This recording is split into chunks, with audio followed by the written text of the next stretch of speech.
Imagine you're going to a very important party with your partner, and you want to wear black shoes, but your partner wants you to wear brown shoes instead. How would you negotiate this situation? Many people believe that win-win or 50-50 is the best outcome in negotiation. If you also think so, then can you tell me what is the win-win in this example? Are you going to wear one black shoe and one brown shoe? It sounds ridiculous, right? That is exactly how Chris Voss thinks. He does not believe in win-wins. Chris is the author of a New York Times best-selling book called Never Split the Difference: Negotiate as if your life depends on it. Chris has worked for more than 20 years as a hostage negotiator at the FBI, dealing with kidnappers, bank robbers, and extreme terrorists. He found out that the knowledge he has learned as a hostage negotiator is also applicable to a wide range of business and personal life situations, since the fundamentals of human negotiations are essentially the same in any situation, regardless of age, gender, and ethnicity. Negotiation with a terrorist and negotiation with a businessman is based on the same principles. We negotiate every day, such as when you try to send the kids to bed early or when you convince a friend to go to a different restaurant. Our entire life is negotiation, and Chris says that negotiation is not about your way or my way. Negotiation is about finding a third way that makes both sides happy. For example, let's say two of your kids are fighting over a chocolate and they cannot divide it. It doesn't matter how you divide the chocolate, they are both unhappy and think that the other side got more. The third way solution in this situation is to ask one kid to divide the chocolate equally and the other kid to pick first. In this video, I will share with you the 5 lessons I learned from the book that will help you to become a better negotiator. Lesson number 1: understand first. Every negotiation begins with the universally applicable law that people want to be understood and accepted. Listening is the cheapest yet most effective thing we can do to get there. By listening intensely, you demonstrate empathy and a sincere desire to understand what the other side is experiencing. It sounds easy, but you cannot imagine how many people fail to listen. When the other side starts talking instead of listening, they think about what they will say, and when the other side stops, they give their pitch, regardless of what the other side just said. And the other side starts saying to himself, they didn't even listen to a word I was saying. I'm sure you've experienced this. Sometimes you talk to someone and you feel like you're talking about different topics. People usually yell in negotiations because they feel that they have not been heard. Everyone wants 3 things in negotiation. Number 1, to be understood. Number 2, respected. And only then get what they want from the negotiation. If you fail at listening, don't expect success from the negotiation. Lesson number 2. Negotiation is not a battle. It is a discovery. People who view negotiation as a battle of arguments become overwhelmed by the voices in their heads. But the truth is, negotiation isn't a battle. It's an act of discovery. The objective is to uncover what the other side wants. Is it money, time, respect, recognition, etc.? In order to do that, the author recommends several tactics. The first one is simply smiling. When you smile at someone, it's like reaching out to their brain and switching on positivity light. We are 31% smarter when we are in a positive state of mind, which also means if we are in a negative state of mind, it makes us 31% dumber. The second tactic is mirroring.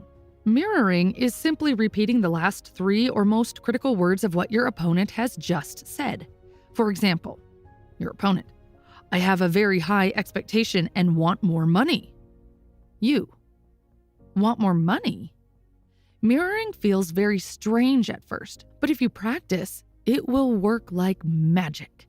Mirroring makes the other side vomit information. It's much more powerful than saying, "What did you mean by that?" When you say, "What did you mean by that?" you give your opponent a break to think and correct himself. On the other side, mirroring makes conversation run smoothly and makes the opponent reveal more information. After you have mirrored, stay silent for at least 4 seconds and let the mirroring do its magic. Lesson number 3, tactical empathy. Tactical empathy is understanding the feelings and mindset of the other person and hearing what is behind those feelings, especially focusing on identifying the emotional obstacles that are standing in the way of agreement. Once you have identified the emotion, then label it. Labeling simply means you summarize what your opponent just told you and give it back to him. Labels always start with, "It seems like," "It sounds like." For example, you see that your opponent talks very passionately about his students. In order to label it, you simply say, "It seems like you care a lot about your students." Then stay silent and let the label do its magic. Labeling is effective for two reasons. First, it helps you to confirm that you have identified the right emotion. Second, it signals to your opponent that you truly understand him, which creates a stronger bond and makes your opponent like you. If a person likes you, it is 6 times more likely that you will have a deal. Empathy brings two brains together. The moment you feel empathy and see that there is something that makes you collaborate with me, then your brain power and my brain power get together to solve the problem. Another tactical empathy method is called diffusing negatives with labels. This is especially effective if you know that your opponent is angry and has bad feelings against you. Before you go to the meeting, sit down and think about all the negative things that your opponent might say against you during the meeting or negotiation. After you have identified all the negative feelings, then label them. For example, let's say you know that your client is very unhappy because your company missed the deadline and didn't deliver what was promised. Based on this data, you know that your client thinks that you are unreliable and unable to keep promises. So as soon as you start the meeting, you can diffuse the negative by saying, "It might seem like we're screwing you and we're not capable of keeping our promises and delivering what was agreed upon. And because of this, you might even consider not doing business with us anymore. And you are absolutely right to think in this way." The moment you say this, your opponent thinks, he thinks like I do. I kind of like him. If you did not diffuse the negative, your opponent would spend hours explaining how bad he feels. But now that you have diffused all the negatives, your opponent will be more focused on the solution rather than complaining. Negative emotions and fear of losing affect our brain 3 times stronger than positive emotions. So help your opponent to get rid of the negative feelings, then you will have much better results. Lesson number 4. Start with no. Pushing hard for a yes doesn't get you any closer to a victory. Contrary to popular belief, no is the start of the negotiation, not the end of it. When you say yes to something, you feel committed or trapped. For example, if I come to you and say, "Can we talk for 5 minutes?" After you say yes, automatically your brain starts saying, "How long is 5 minutes actually going to be? Am I going to be stuck with her for 1 hour and go home late? Is she going to sell me her stupid idea again?" All those distractions in your mind stop you from focusing on the negotiation. You just want to get out of there as soon as possible. In comparison to pushing you for yes, if I came to you and said, "Is it a bad time to talk for 5 minutes?" You'd probably say, "No, it's not. But let me finish X, Y, and Z and meet you in 15 minutes at my desk." Since you started with no, you feel safe because you didn't commit to anything. Plus, saying no gives control to you. It was you who said, "Let's meet in 15 minutes. When you feel in control, it makes you think quicker, faster, and helps you to focus on implementation without any distractions. Also, after you said no, you answered 2 to 3 upcoming questions by yourself. I did not have to ask you where to meet, when to meet. You gave me everything I wanted without even working for it. Lesson number 5. That's right. That is right is one of the most powerful phrases in negotiation that you want to hear.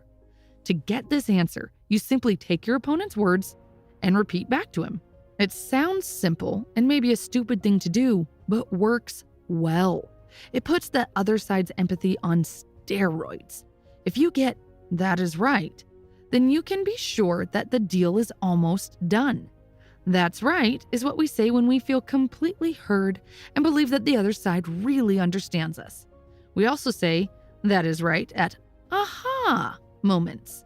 Please be careful. If you get "you are right," it means you failed completely. The difference between these two phrases is tiny, but the implication is huge. When somebody says "you're right," they're most likely trying to get rid of you or end the conversation.